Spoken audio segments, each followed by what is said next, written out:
hoje nós vamos estudar dois assuntos diferentes. O emprego da crase e a colocação pronominal. E aí, nessa nossa primeira parte, vamos estudar as regras da crase. É muito importante que vocês saibam o seguinte, vou pegar aqui uma caneta. Hoje eu fui sorteada, tem um monte de caneta colorida aqui, né?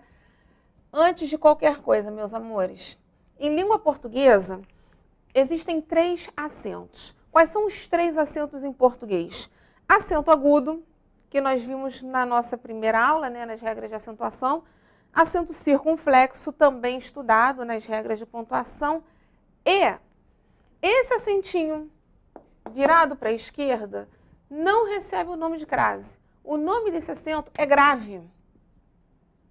Acento grave.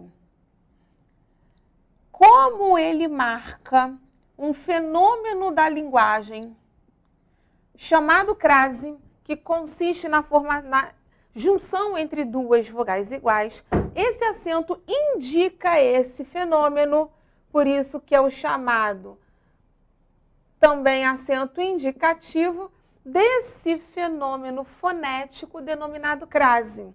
Por que esse fenômeno fonético?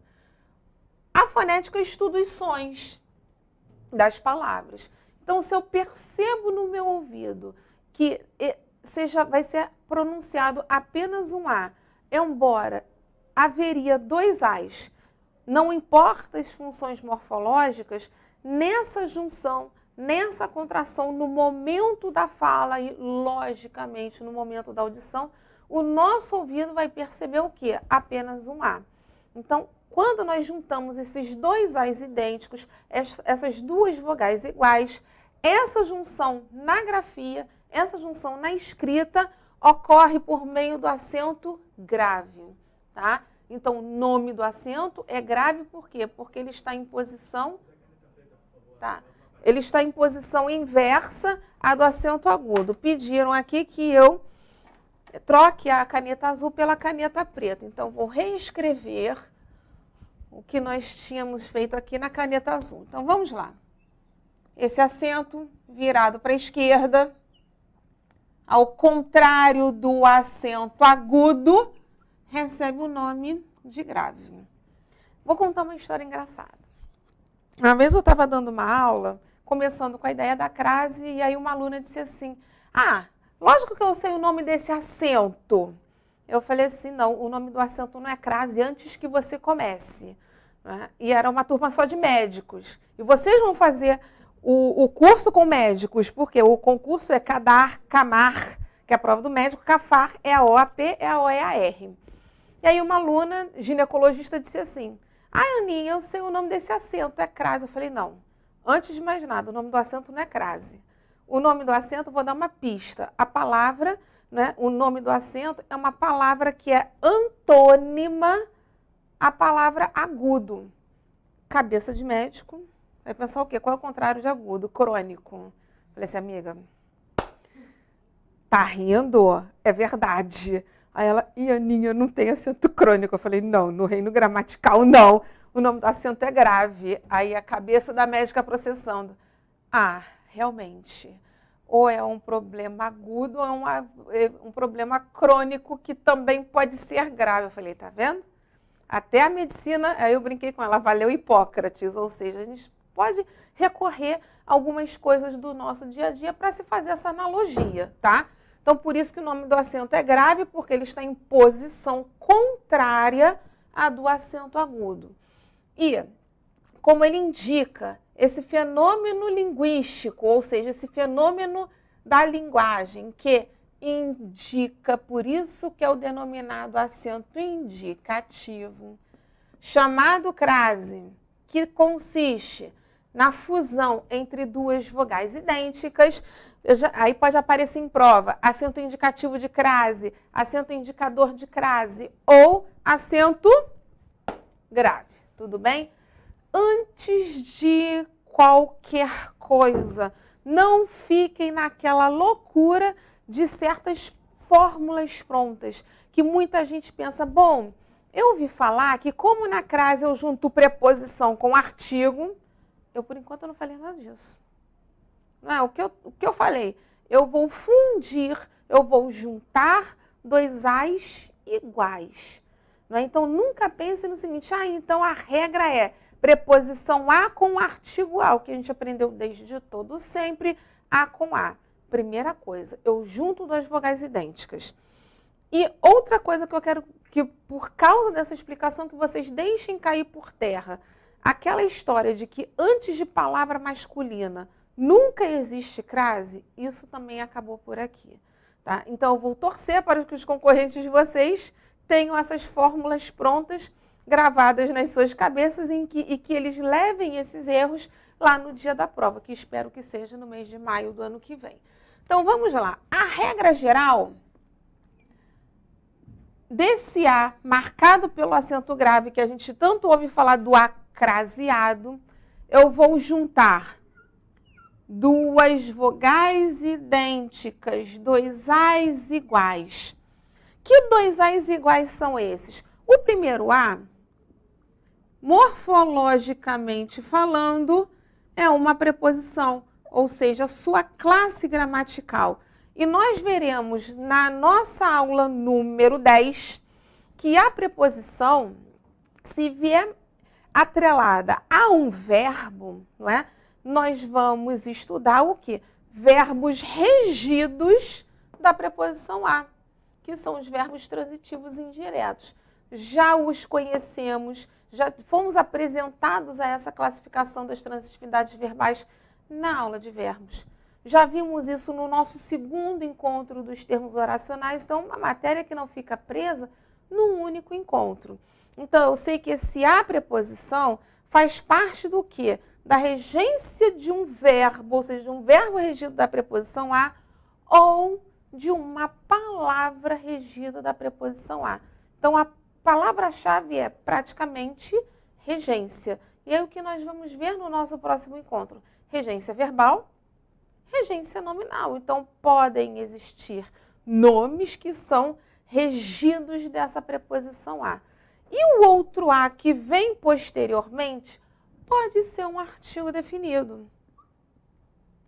Pode ser o artigo a, definido singular, ou pode ser o artigo as, definido plural. Mas nós sabemos também que a palavra a e a palavra as também podem ser pronomes. Vamos voltar à nossa aula de pronome. Quando eu substituo a palavra a pela palavra aquela, ele é um pronome demonstrativo. Da mesma forma que eu tenho a palavra as, que corresponde à palavra aquelas, não é artigo, vai ser pronome demonstrativo, até porque o artigo obrigatoriamente antecede um substantivo. Tá? Então, eu vou juntar a preposição a com o artigo definido, eu vou juntar a preposição a com o elemento a ou elemento as, que são pronomes demonstrativos. Mas se eu sei que antes de qualquer coisa, o estudo da crase consiste nessa contração entre dois as idênticos, a pergunta é a seguinte: qual é o outro a ou outro elemento as que surge posteriormente a essa preposição? Vai ser a letrinha A que inicia qualquer pronome demonstrativo iniciado pela letra A. E que pronomes demonstrativos são esses? Aquele, aquela, parece até arroba, né? Aqueles. Nossa, mas eu já tenho de cara dois pronomes demonstrativos no masculino. E eu com isso? O pronome demonstrativo aquelas, até mesmo o pronome demonstrativo neutro, que é a palavra aquilo. Vou dar um exemplo típico de prova que faz muita gente errar justamente por causa da regra geral e com aquela velha decoreba de que eu acho que a crase é sempre junção da preposição com o artigo definido, porque é assim que muita gente leva esse tipo de conhecimento na hora da prova. Exemplo que derruba muita gente. Se eu digo assim, encaminharei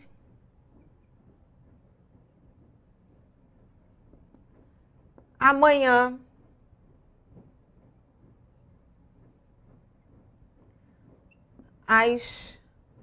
Encaminharei amanhã. Vamos ver aqui. Aquele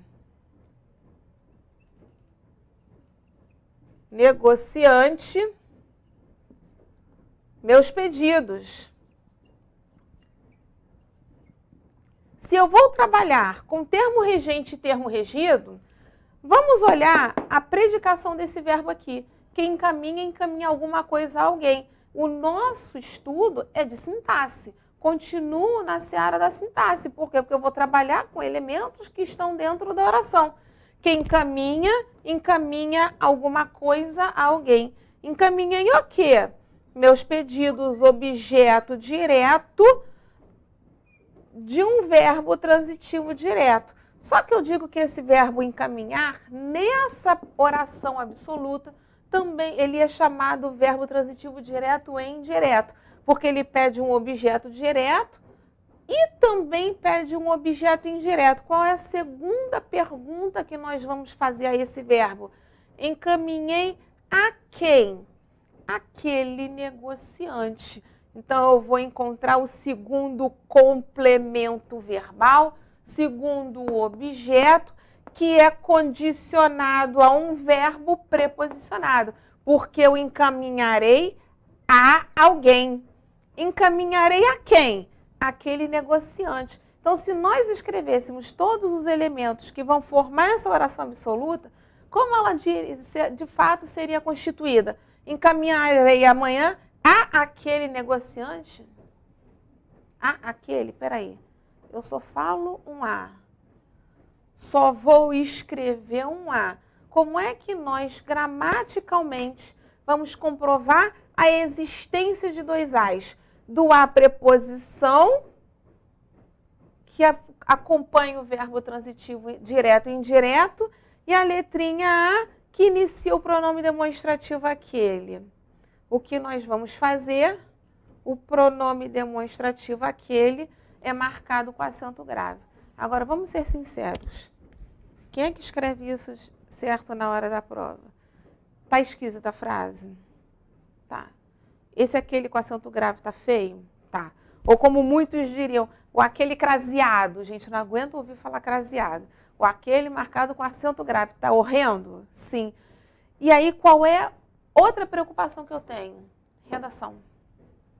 Porque vocês ficam tão preocupados com a elaboração do texto, do conteúdo dissertativo, ou seja, vocês ficam tão preocupados com a formação, com a elaboração argumentativa, com a sustentação da tese, e não deixaram a argumentação fraca, que infelizmente muitas pessoas se perdem ao longo da construção do texto, o que na revisão gramatical.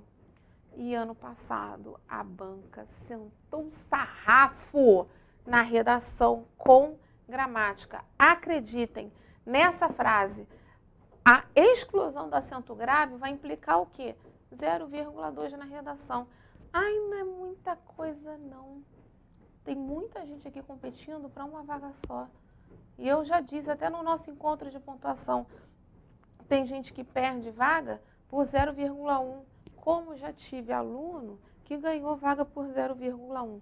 Então, gente, um mínimo que vocês puderem perder. Não estou querendo pressionar, não, mas é mandar justamente dizer qual é a realidade da prova de vocês.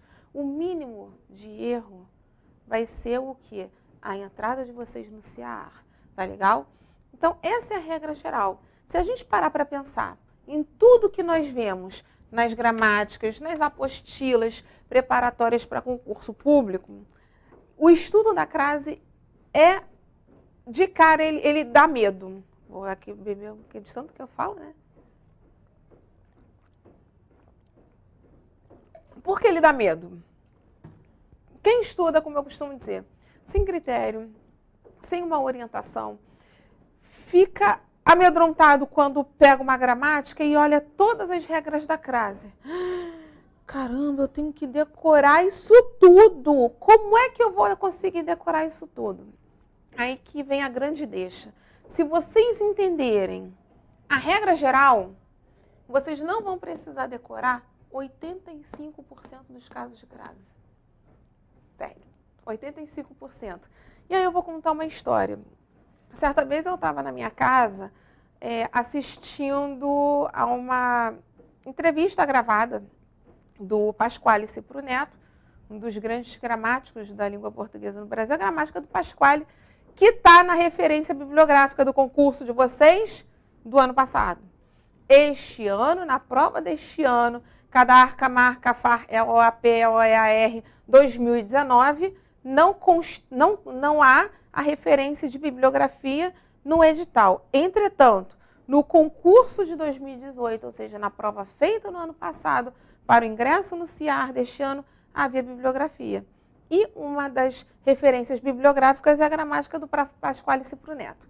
E aí, nessa entrevista gravada dele, não é, que era uma reprise, ele disse assim, as pessoas têm muita dificuldade, têm até um certo pavor de estudar a crase.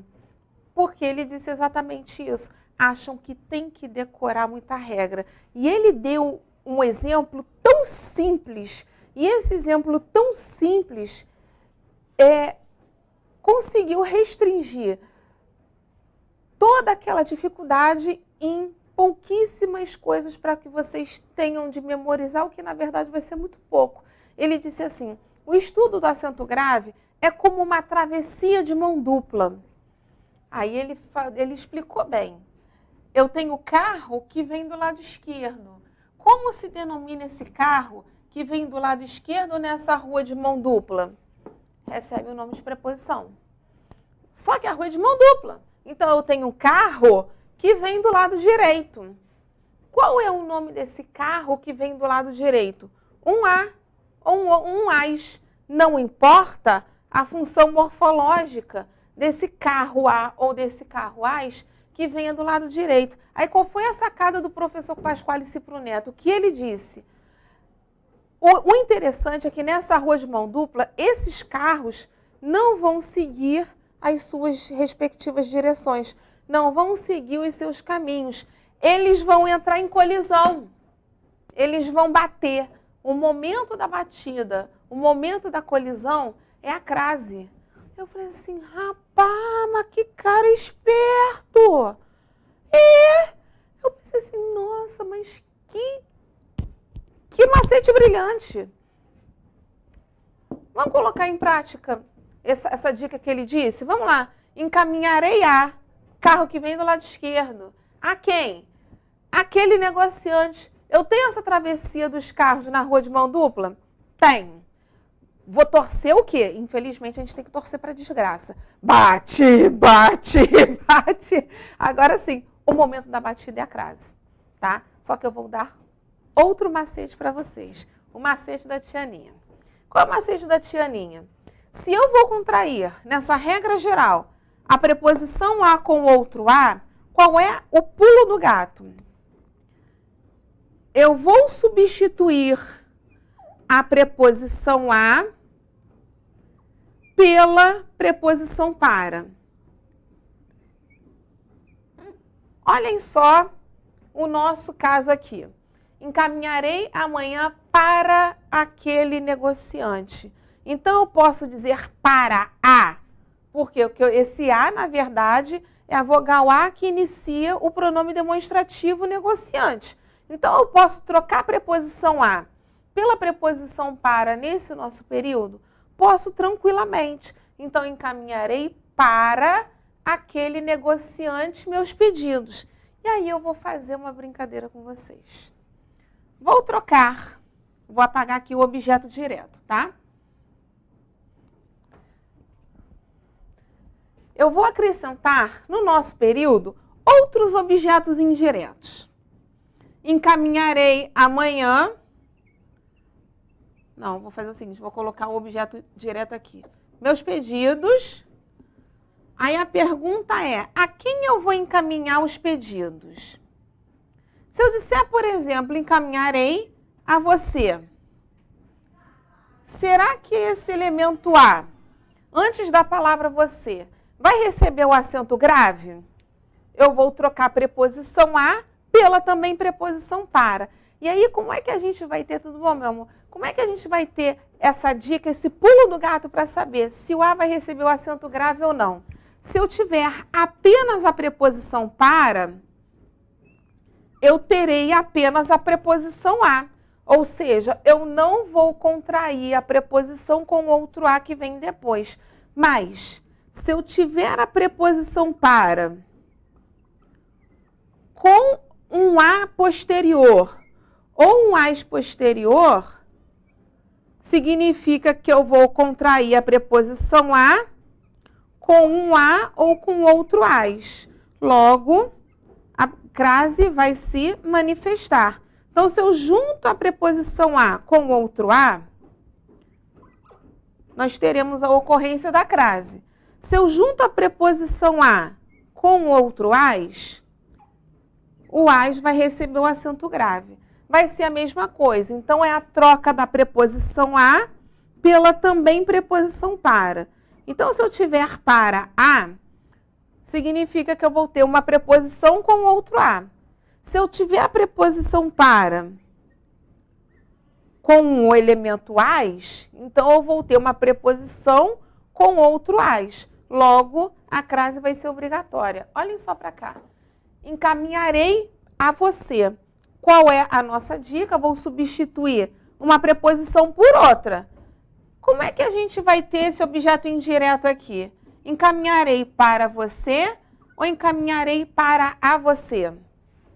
Para você. Então, como nós vamos ter apenas a preposição, não tem preposição com outro a, por isso que aqui a crase não existe.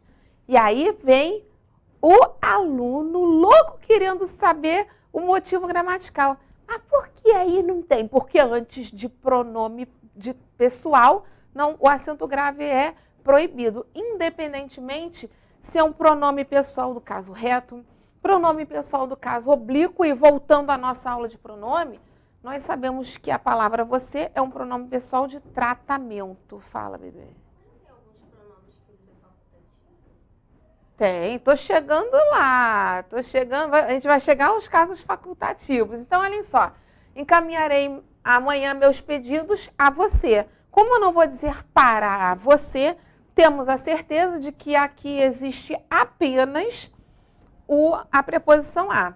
Ainda nessa ideia do pronome, entreguei a ela. E aí tem gente que vai dizer, aí é mole, ela é palavra feminina, lógico que vai ter, lógico. Entreguei para ela ou para a ela? Como é que a gente vai dizer? Entreguei para ela. Se eu tenho a preposição para, também apenas eu vou ter aqui a preposição a. Então, não existe aqui o acento grave. Precisa decorar? Não. Vamos lá. Encaminharei amanhã meus pedidos a serem avaliados. Aí, quem adora uma decoreba, antes de verbo, a crase é proibida. Por quê? Por quê? Como é que a gente grava esse porquê? Separado e com acento. Por quê? Agora eu vou responder. Por quê? Tudo junto com acento. Eu vou usar a nossa dica da preposição para com outro a. Para a serem avaliados ou apenas para serem avaliados?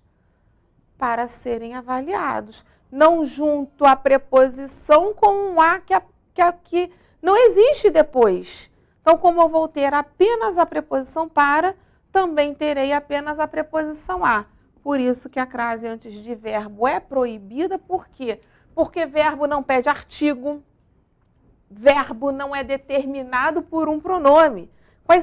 Qual é a função morfológica determinada por um artigo e por um pronome? Substantivo, tá? Vamos lá. Agora, se eu digo assim, encaminharei meus pedidos, vamos lá, a pessoa que me ajudará. Vamos ver aqui. Aí tem gente que vai dizer, mas a palavra pessoa é feminina. Eu já vi que a palavra ela é feminina e não tem acento grave. Já vi que a palavra, o pronome demonstrativo aquele, é uma palavra masculina, mas aqui, por causa da contração entre dois A's idênticos, a crase é obrigatória. Então, por isso que o emprego dessa nossa dica de trocar a preposição pela preposição para, gente, acreditem, ela é extremamente eficaz. Vamos lá. A pessoa que me ajudará. Encaminharei amanhã meus pedidos para a pessoa que me ajudará ou para a pessoa que me ajudará? Para a pessoa. Então, vou ter preposição com outro a? Eu tenho preposição com outro a. Então, a crase aqui é obrigatória.